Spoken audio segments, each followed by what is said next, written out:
saudaraku. Apakah kau mendoakan kebaikan untukku? Di mana kebaikan itu, wahai saudaraku? Kenapa saudara berduka sebegini? Aku berduka disebabkan kemarau panas yang menimpa kita semua. Aku tidak mendapati susu pada ternakanku dan tiada makanan untuk anak-anakku. Aku juga menghadapi kecelakaan yang sama, saudaraku. Sudah seharian aku tidak menjamah makanan. Aku sama sekali tidak mengerti apakah punca kecelakaan ini. Tidakkah kau tahu bahawa punca kecelakaan yang menimpa negeri ini adalah berpunca daripada Muhammad bin Abdullah yang menghasut orang ramai kepada din yang baru. Dia telah mencela Tuhan Hubal dan Tuhan nenek moyang dahulu. Inilah punca kemurkaan Tuhan kepada kita. Bertenanglah saudaraku. Kemarin mereka telah korbankan kambing mereka yang terakhir demi Tuhan Hubal agar dia memberikan rezeki dan restu. Aku juga telah membawa Tuan Hubal ke mana sahaja dan memohon kepadanya agar dia memberikan rezeki.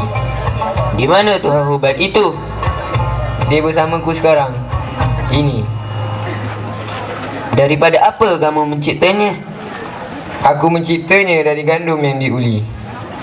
Berikan kepadaku Hubal ini untuk aku mohon sesuatu daripadanya. Ambillah dan mohonlah kepadanya dengan khusyuk. Kedua-dua lelaki itu menadah tangan dan berdoa kepada Tuhan Hubal dengan bersungguh-sungguh mengharapkan keredaan Hubal. Beliau meletakkan berhala di mulutnya dan hendak menjamahnya kerana kelaparan. Apa yang kamu lakukan? Apakah kau mahu Hubal murka kepadamu? Jangan. Tapi aku terlalu lapar. Maaf ya Hubal. Kalau begitu, berikan secebis kepadaku. Aku juga kelaparan. Kedua-dua mereka makan bersama-sama.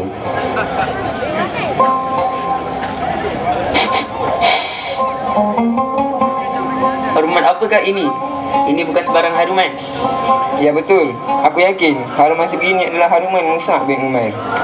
Betul, aku dapati haruman wangiannya boleh dihidu dari jarak yang jauh. Angin laluan perjalanan beliau dapat dikesan sisa-sisa harumannya. Ibunya seorang bangsawan dan hartawan yang telah membeli kepadanya wangian yang paling mahal. Itu pun Mus'ab bin Umair. Mus'ab bin Umair telah muncul dengan pakaian yang sangat mahal. Selamat pagi wahai saudaraku. Selamat pagi wahai Mus'ab, putera bangsawan ahli Mekah.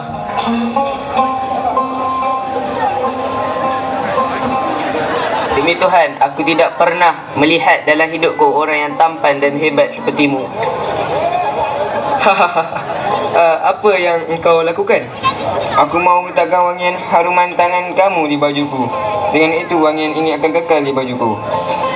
Berapakah harga pakaian kamu ini, Mus'ab? Harganya 200 dirham. Mahal ni. Harganya menyamai setahun perbelanjaan untuk aku dan keluargaku. Kenapa kamu berdua berada di sini? Kami telah lari daripada anak-anak kami di rumah, sedangkan mereka lapar dan kami tidak memiliki apa-apa yang hendak diberikan kepada mereka. Semuanya ini antara Muhammad bin Abdullah. Tidaklah Muhammad bin Abdullah itu penyebab kefakiran kamu. Sesungguhnya Hubal sangat murka kepada kita kerana Muhammad telah menyeru kepada agama yang baru iaitu Islam dan mengajak kepada ilah yang satu dan tidak menyekutuinya. Akan tetapi, aku tidak mengenali Muhammad bin Abdullah kecuali dia adalah seorang yang benar dan amanah dan tidak pernah mendustakan sesiapa pun. Dan aku hendak menemuinya dan mendengar daripadanya tentang agama ini. Sekiranya aku dapati pada agamanya kebaikan, nescaya aku mengikutinya. Dan sekiranya aku dapati pada agamanya keburukan, nescaya aku akan memeranginya. Jangan bertindak sedemikian. Sesungguhnya Muhammad akan menyihirkan kamu dan menyakiti kamu. Tidak, itu semua dongeng semata-mata. Aku akan pergi mendengar daripadanya. Jangan pergi, jangan pergi. Sesungguhnya dia adalah ahli sihir dan membahayakan kamu. Mus'ab bin Umair telah berjalan pergi menemui Rasulullah sallallahu alaihi wasallam dan mendengar daripadanya ajaran-ajaran Islam dan diperdengarkan ayat-ayat Al-Quran. Justru itu Allah telah mencampakkan cahaya iman ke dalam hati Mus'ab dan dia membenarkan apa yang telah diucapkan oleh Nabi sallallahu alaihi wasallam Mus'ab telah mendapati kemanisan ayat Al-Quran dan kecantikan susunan hukum dan bahasanya. Selepas perbualannya bersama Nabi SAW, lalu dia mengucapkan syahadah. Keislaman Mus'ab telah diketahui oleh ibunya dan telah menghancurkan harapan dan memberi tamparan hebat kepada ibunya. Beliau telah menghantar utusan untuk mengembalikan Mus'ab kepadanya dan agamanya. Mus'ab menolak tawaran tersebut. Ibunya tersangat marah dan meminta 2 orang pembantunya menangkap, memenjara dan memukulnya agar dia kembali kepada agama nenek moyangnya.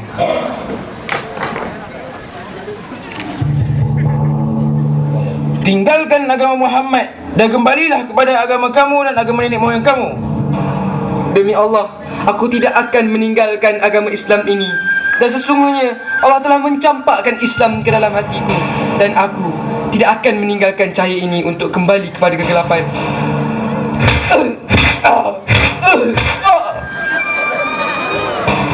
Aku tidak sekali-kali meninggalkan agama Allah walaupun kalian membunuh aku. Sesungguhnya kau telah disihir oleh Muhammad. Muhammad adalah manusia yang agung.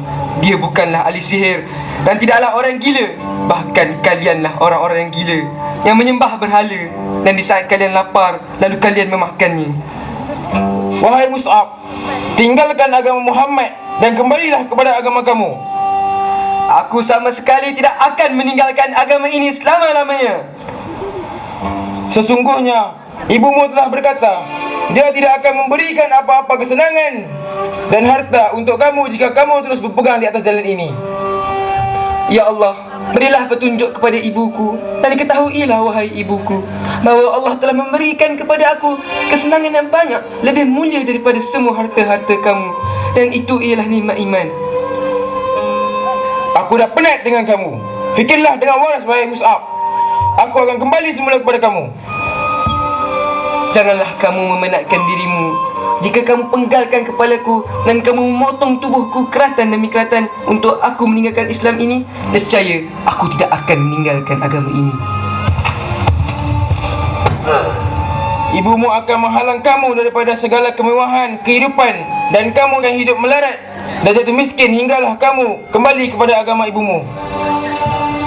Ibuku boleh menghalang aku daripada kenikmatan dunia, tetapi dia tidak mampu untuk menghalang aku dari nikmat akhirat.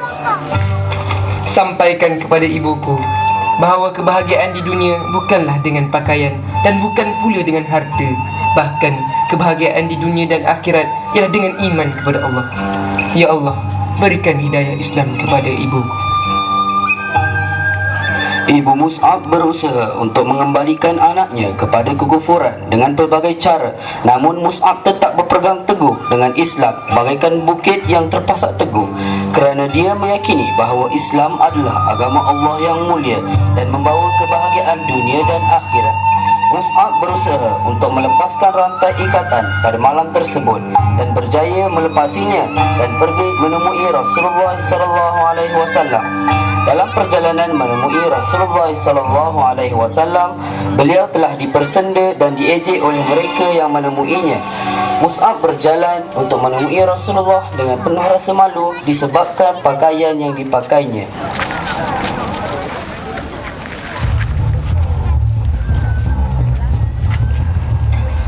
Lihat, itu dia Mus'ab. Wahai Mus'ab, apakah yang telah menimpa kamu? Kenapa dengan pakaianmu yang jelek ini, Mus'ab? Jika aku berada di tempatmu, nescaya aku akan campakkan pakaianmu itu di longgokan sampah sahaja. Di mana haruman wangian yang kamu gunakan sebelum ini? Apakah Muhammad mampu memberikan kepada kamu haruman sedemikian rupa? Sesungguhnya kamu ini gila. Diam, aku bukan orang gila. Orang gila ialah orang yang mencipta berhala lalu disembahnya. Apabila ia lapar, dia memakan sembahan tersebut. Orang gila ialah orang yang menyembelih kambing kerana berhala dan membiarkan anak-anaknya kelaparan di rumah. Kemudian pencuri datang mencuri sembelihan tersebut di hadapan Tuhan kamu, dan Tuhan kamu tidak mampu menghalang sedikit pun. Orang gila ialah orang yang kufur kepada Allah yang telah menjadikannya daripada tiada. Orang gila juga ialah orang yang lari dari kematian dan perhitungan Allah. Diam, wahai Mus'ab. Kata-katamu seperti kata-kata Muhammad. Wahai saudaraku, jauhkan dirimu daripadanya agar kamu tidak terkena sihir. Subhanallah, apakah yang diyakini oleh orang bodoh sepertimu? Apakah mereka menyangka bahawa kebahagiaan itu terletak pada harta, pakaian, makanan dan minuman? Demi Allah, sesungguhnya kebahagiaan itu kamu tidur sedangkan Allah redha kepada kamu. Kebahagiaan sebenar ialah kamu hidup dengan mentaati Allah, mempertahankan agama Islam, mempertahankan yang ma'ruf dan mencegah kemungkaran. Kebahagiaan juga ialah kamu mampu mengikuti sunnah Nabi. Itu hakikat yang sebenarnya di dunia dan akhirat.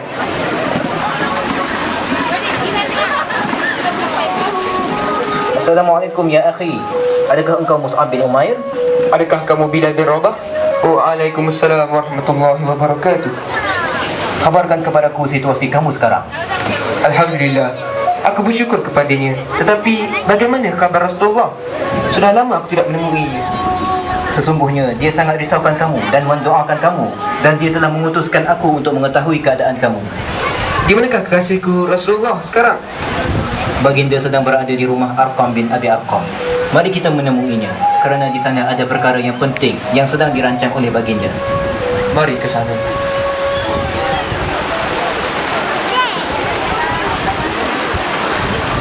Rasulullah SAW merancang pada waktu itu supaya sebahagian sahabat-sahabat untuk berhijrah ke Habsyah kerana kafir Quraisy telah menyeksa mereka dengan satu seksaan yang tidak mampu ditanggung oleh manusia.